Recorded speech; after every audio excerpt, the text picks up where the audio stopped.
Сағат таңғы 6:30. Ойбай, тұрыңдар, өліп қалған бей мыналар деген ащы дауыстан шошып оянған үй іші асыға тұрып апыл-ғұпыл киіне бастаған болатын. Біреуі шалбарын, екінші біреуі нәски жейдесін таба алмай қалып еді. Күнде осы, әр күн енесінің ащы айғаймен басталатын. Содан бәрі түгел үстел басына тізіліп отырып, таңғы шайын ішетін. Бір үйдегі 8 жанға не шақ келсін, нан мен қант лезде дастарханнан ғайып болады. Шайды асыға үсіге ішіп, тамақты таласа жеп, ауыздарына тығындай беретін. Қайтсын енді. Аузың ашылып бейғам отырсаң, бәрінен құр қаласың. Жаның болса, қимылдап қал. Өйткені дүкен сөресінен осы кезде тамақтың әр кісіге грамдап берілетін кез еді. Әңгімені енесі Бибі бастайды әдетте шай үстінде. Дүкенге кәмпит келіпті, жан басына 200 грамнан береді дейді көрші қатын Әнипа, деп соңғы жаңалықтардың бір шетін шығарып қойды. Әңгімеге атасы Тоқтар араласты. Анау сатушы Күлия сол 200 грамм кәмпиттің 50 грамын жеп қалады десеңші. Соның көзі жаман ғой, жаман. Бір орнында тұрмайды ғой ойнап.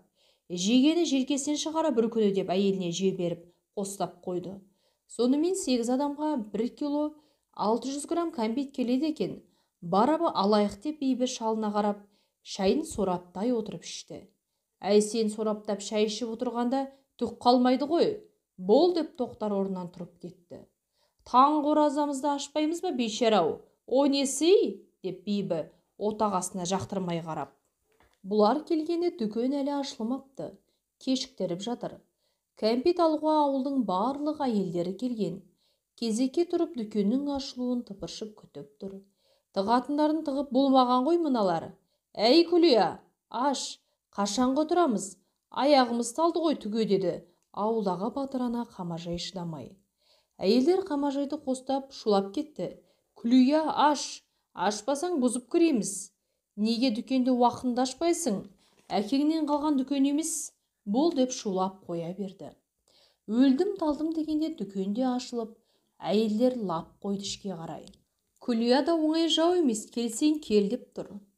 Мына жәшіктерді реттеп қойып алмаймын ба? Неменеге шулайсыңдар? Аласыңдар бәрің. Кәне шуылдамаңдар деп есесін жібермейді. Бүкіл әйелдің ішінде жалғыз Тоқтар жүр.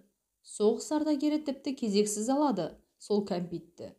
Тоқтар таразының 2 табағының астына мұқият қарады. Мұна қу Күлия табақтың астына магнит қойып қояды деген еді өткенде біреулер. Күлия да табақтың астындағы магнитті көрсетпей, қоюдың тәсілін толық меңгерген ғой, ұстатпайды. Сонымен кәмпитті алып үйге келген енесі мен атасы үйдегі кірге салып өлшеп жібергенде тура 200 грамы кем болып шыққаны. Мен айттым ғой, ол қатын жеп үйренген. Қазір барып елдің көзінше быт-жытын шығарайын деп Тоқтар дүкенге тартты. Қу сатушы Күлия сатушы еді. Асығып тұрып қателескем ғой. Кем болған 200 грамм кәмпитті қосып берейін деп жымия қарап Тоқтардың алдында сызыла қалған. Бағанаға арны басылып қалған Тоқтар шалда гипнозды алып қалғандай міңгірлеп қалды. Күлия әйелдердің Тоқтар келе жатыр, бағана алды емес пе? Дегенін естіп табақтың астындағы магнитті өте шеберлікпен алып бұтындағы колготкейіне сүңгітіп те үлгерген болатын. Тоқырау жылдары осындай жағдайлар бар жерде болып жатты. Ауылдың берекесі кетіп, дүкен сөрелері жылан жалағандай болған. Ұжым деген бәле шығып, біреулер қиыншылық көрсе, ебін тапқандар байып жатқан кез еді. Елдің үнжұрғасы түсіп, күн көріс қаммен жүнжіп кеткен. Бірақ сонда да той-томалақ тоқтамайды. Шілдехана жасау о бастан дәстүр.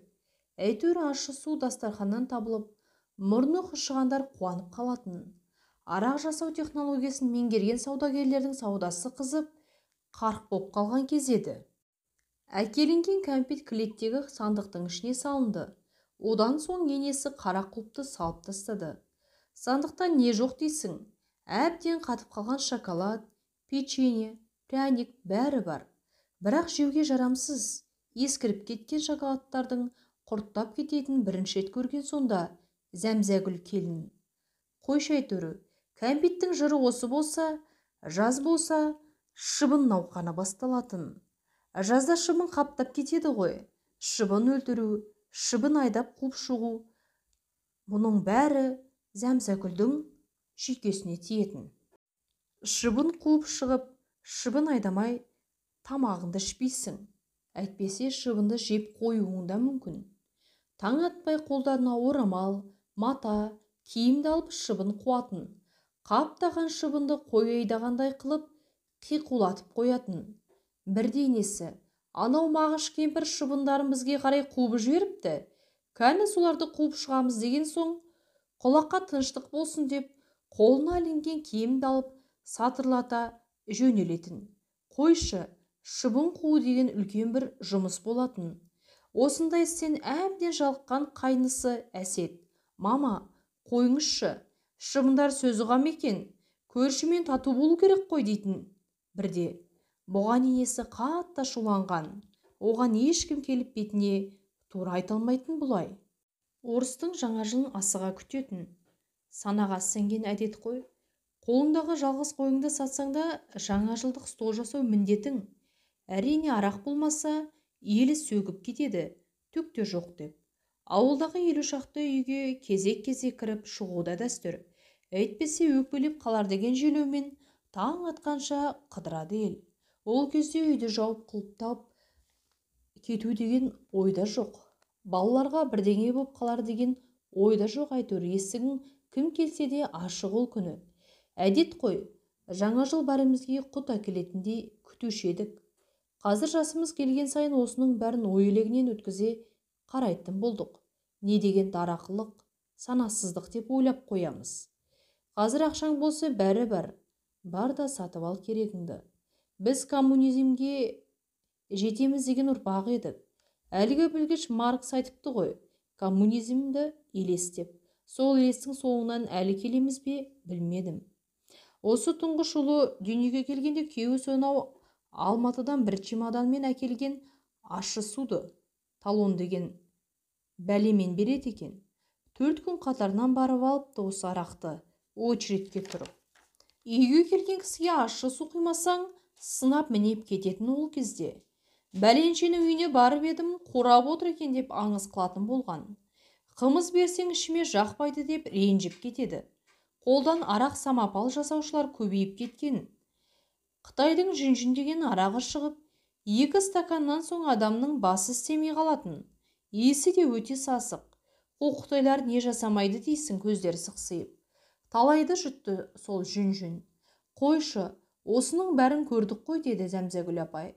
Тасболат деген жақын туыс ағамыз бар еді. Күнде 200 грамм аш қарында арақты ішіп алатын. Дәрігерлер айтты, қан айналымыңа жақсы, пайдалы деп. Біз полигонда туып өстік. Радиация бар бойымызда. Осы арақ болмаса мен баяғыда өліп қалар едім деп қоятын арасында.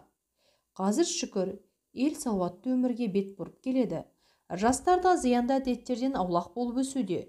Шүкір, тәуба деп қойды Зәмзәгүл апай.